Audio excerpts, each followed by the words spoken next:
Hello and welcome to Vue i18n tutorial on Localize, and in this video we are going to discuss the following topics: installing and setting up Vue i18n, storing and using translations, implementing pluralization, datetime and number localization, installing and setting up Vue Router, and lazy loading translation files, and reading user preferred language. To get started, install a Vue command line interface, and once you are done, create a new demo project which I'm going to call i18n demo. Here I'm going to choose the default preset for our application. Then we can change directory into this application and install the Vue i18n plugin.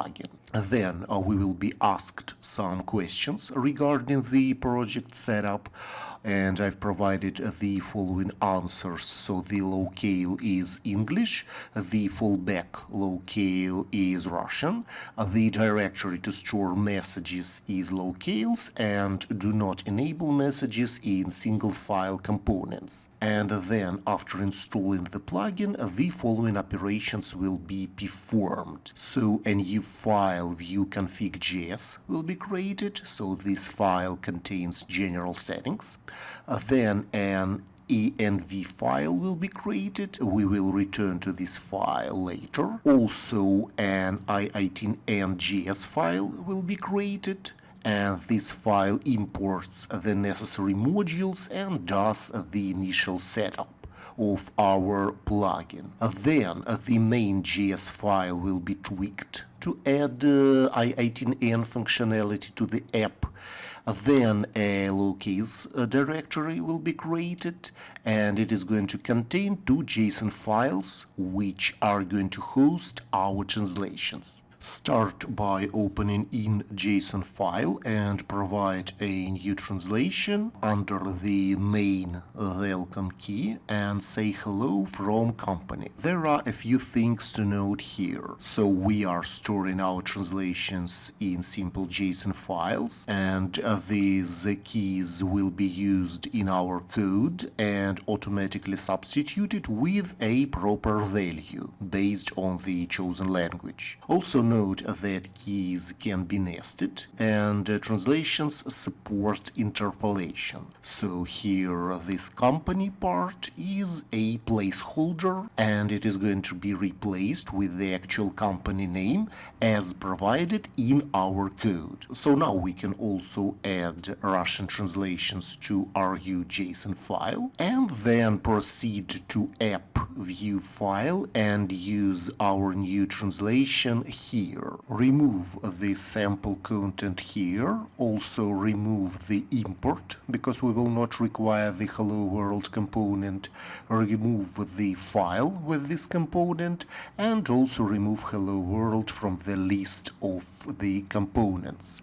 And now we can use the actual translation by utilizing this T function. It accepts a translation key, which is main welcome, and also it may accept an object containing values for our placeholders inside the translation. So as long as our keys are nested, we are saying main.welcome to properly reference the required key.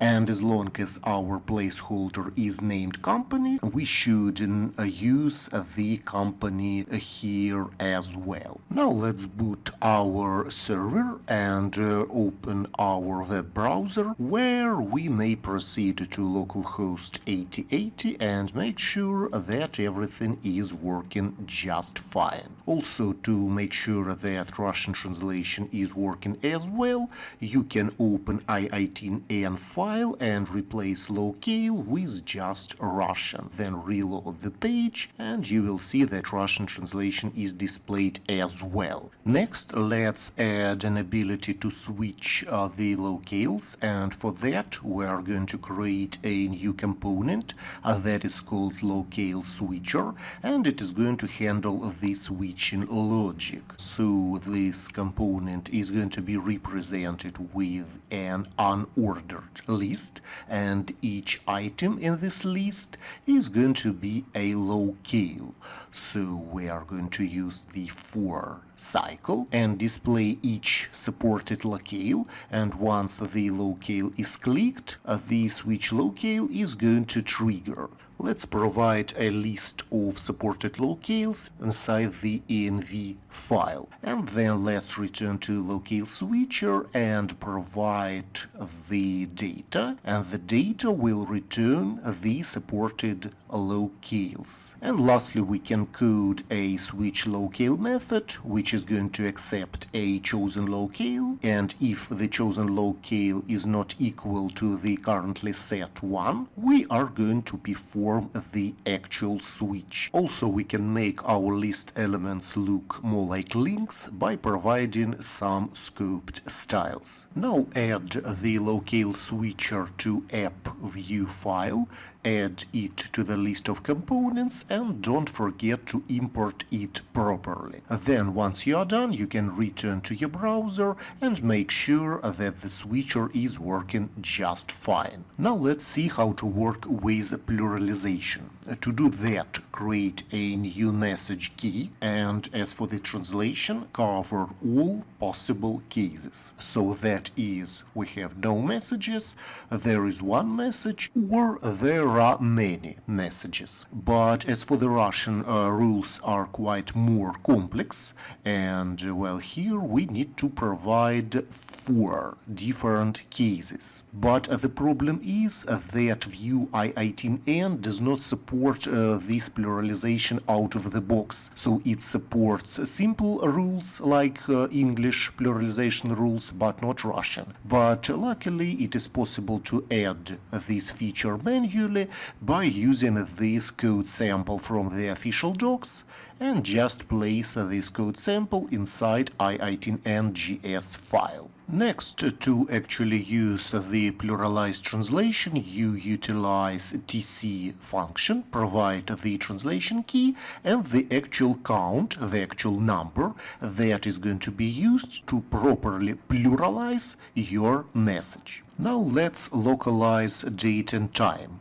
To do that, you need to tweak i18n.js file and provide a new format for the English and Russian locales. So I'm going to name my format short and explain how to format the year, the month and the day, and do the same for Russian. Then don't forget to use your constant when initializing Vue i18n. To localize the date and time, you should utilize d function, pass a date and time to it, and then say which format to utilize. Then return to the browser and make sure that everything is working fine. You may define as many formats as you'd like, but make sure to use the options that are listed in ECMA 402.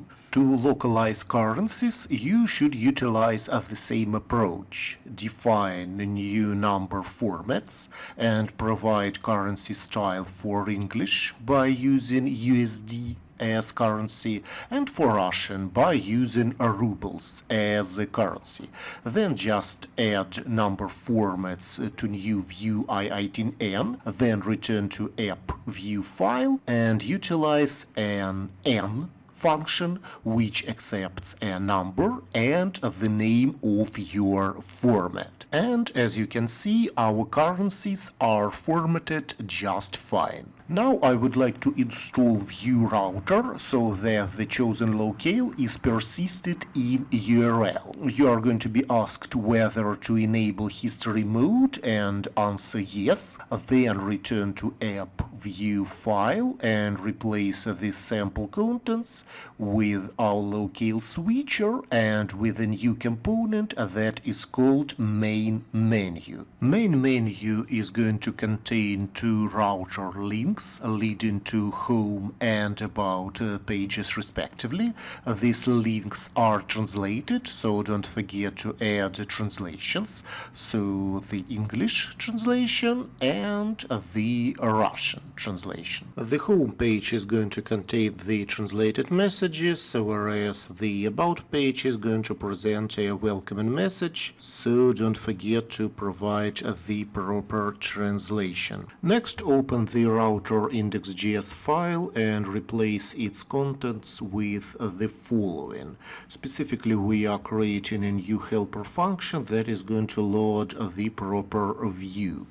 Next, we should define the actual routes, and the main route will contain a locale param, and it is going to host two children. The first one is the home page. It's going to be the index of our website, so the path is empty. And also we are going to have an about page. Next, define a before enter property, and inside it we are going to extract the locale from the params and check if this locale is actually supported by our application. If it is not supported, then we are going to redirect to English version of the application, and if it is supported and if it is not the same as the currently set one, we are going to switch the locale and allow the user to proceed to the chosen page. All other routes are unknown, so we are just redirecting the user to the default locale, which is English. Lastly, we need to create the actual router, export it, and now our routes are configured properly. Adjust your router links to include the name of the route as well as the currently set locale, so it is preserved across the requests. Also, we need to enable runtime compiler because otherwise we are going to see some errors. Yeah, also here there is a mistake because it should be not supported. Now we may open the browser and check how the application is working. So basically the language is being switched correctly, the links are working as well, but the problem is that the URL is not being updated once the locale is changed.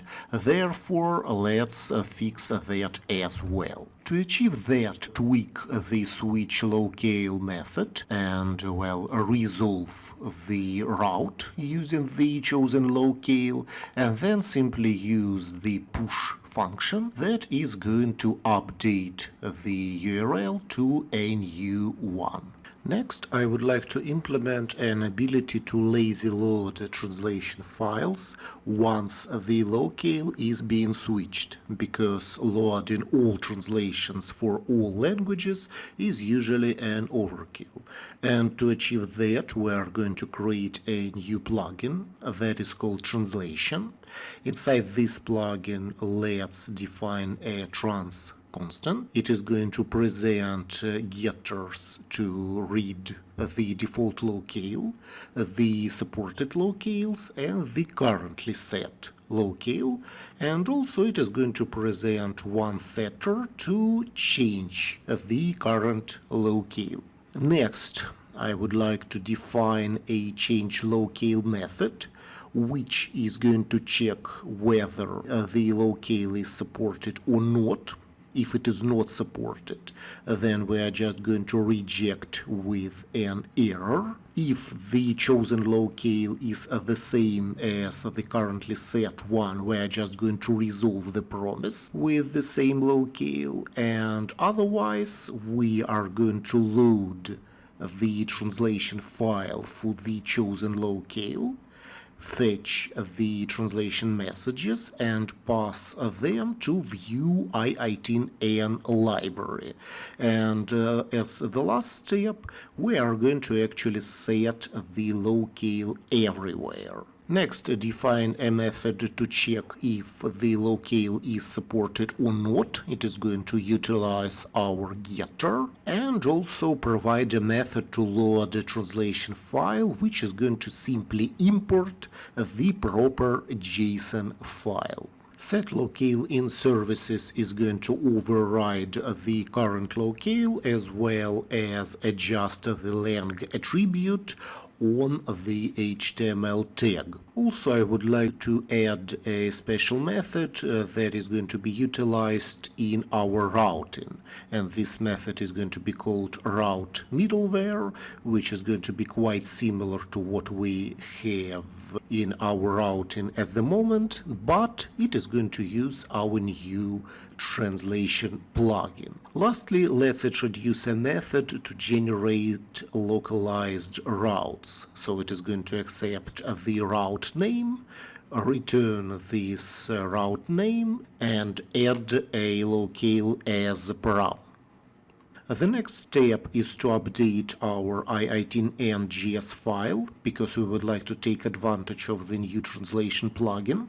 Specifically, we are going to import only English translations initially, and then we don't need the default loader anymore because we have our custom loader.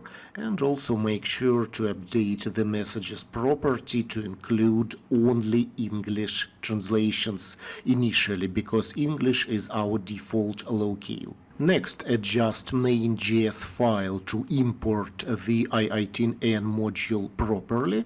Also import the translation plugin and define a new method called i18n route that is bound to our translation plugin. Next, adjust the router. Specifically, we need to import the translation plugin, and the before enter property should be delegated to the route middleware.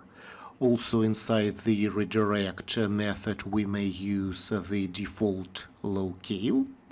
And that's pretty much it with our router. As for the components, I would like to use supported locales in our Locale Switcher, and the supported locales is going to be a computed attribute, which is going to use translation supported locales, just like this. Also, the switch locale method should now use the change locale defined inside our translation plugin.